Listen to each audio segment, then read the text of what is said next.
To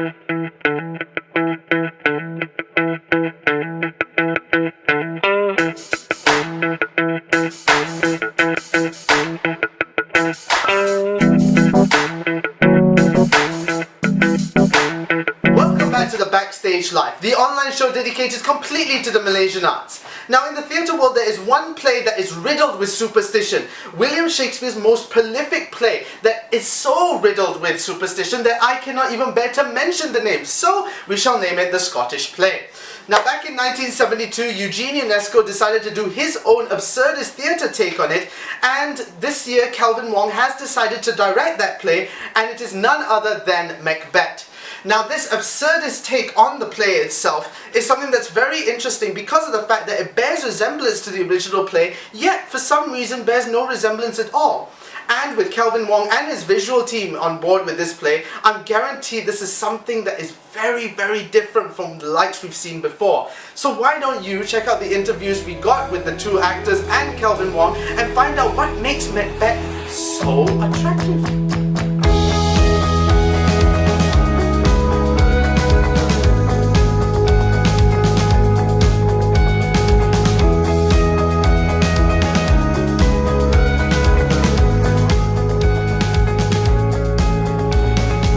Macbeth is a story of, it's a reflection of the dirty laundry of politics that are currently going on in our country, but more importantly, the way in which we've been approaching it is that Macbeth is a story of ambition. It's about having dreams, it's about the choices that we make along the way, and sometimes they can be good ones, and sometimes, or more often than not, they're not very good ones. So that's pretty much what the story is in a nutshell. For me, Macbeth is like any common man, I think. It doesn't have to be, in the script he's a general, but I think he's like any common man with ambition, with the desire to be powerful. The difference is he makes the choice to kill the king, to go for it. I think all of us face that in our daily life, I think. Lady Duncan is a very posh lady, and she has an air about her. She's very nice, and she's got another side to her, but I can't reveal that yet because it's a bit of a secret. So this play was written in the 70s, pretty much about 400 years after the Scottish play was originally written, and we're doing a modern adaptation of the play. So so in that sense, there are a lot of similar elements to the Scottish play, but at the same time, a lot of things are a lot more perverse because it's in the realm of UNESCO and Beckett and absurdist theatre, and I think that encapsulates our world a lot more accurately right now.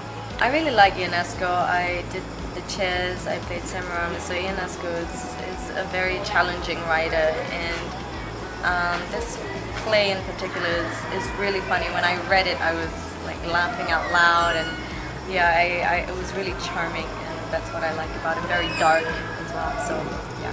Ambition, power, sex.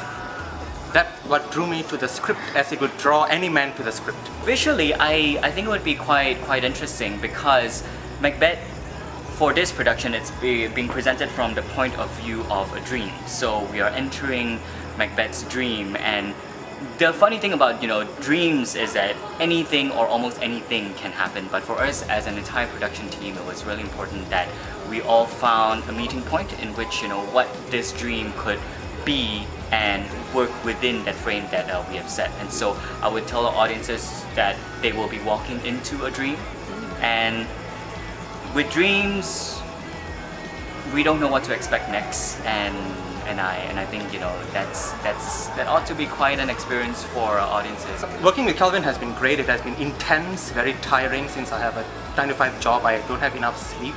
I survive on coffee every day, but it has been great. It has been a different learning experience. A lot of it is quite very, very quick, and we can't revisit a lot of the scenes as often as you would, let's say, a 3-month play, but this is all in 1 month, so everything is very, very quick, and the people who have big parts are also part of the ensemble, so you have to multitask all the time, and yeah, gotta be on your toes all the time. So You've got a lot of jarring elements coming together, video as well, that will challenge the way in which you look at politics and ambition, your own ambition and dreams, and most importantly, the way in which you would look at theater. it's going to be quite different in terms of the world. The world is very strange but normal at the same time.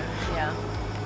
Macbeth to me is a story of ambition. It's not just, ambition of politicians, it's not the ambition of kings, it's not so much, ambition of people who are up there, but comes down to us ourselves as individuals and what our dreams are. And so I think audiences can expect to walk into a world that is familiar and yet dreamlike, surreal at the same time. People should come and watch this show because the story reflects a lot on the situation in our country and I think any other country in the world. The politics, the government, I think people can relate to it. And as I said earlier, sex, power, ambition. Everyone can relate to this. So when they watch, each character in this play has their own ambition, their own quest for power. So different sections of the audience or the country, the people, the citizens can relate to these characters. Thank you. So that was Macbeth. And if you're interested in checking out this play, why don't you look across your screen right now. Here are the dates. It's opening this week. The dates are there, the times are there. Everything you need is on your screen right now. So make sure you catch this play. And last but not least, don't forget, if you want to check out what else is happening in the theatre world, look across your screen right now. Here are the websites, Kaki Seni, We Are Malaysian Made, and Stage KL. And of course, if you have any inquiries, feel free to email us at thebackstagelife@gmail.com. So once again, we call it to a close of this episode, and I am Nick Dorian, and thank you so much for the support, and I will see you guys the next time on The Backstage Life.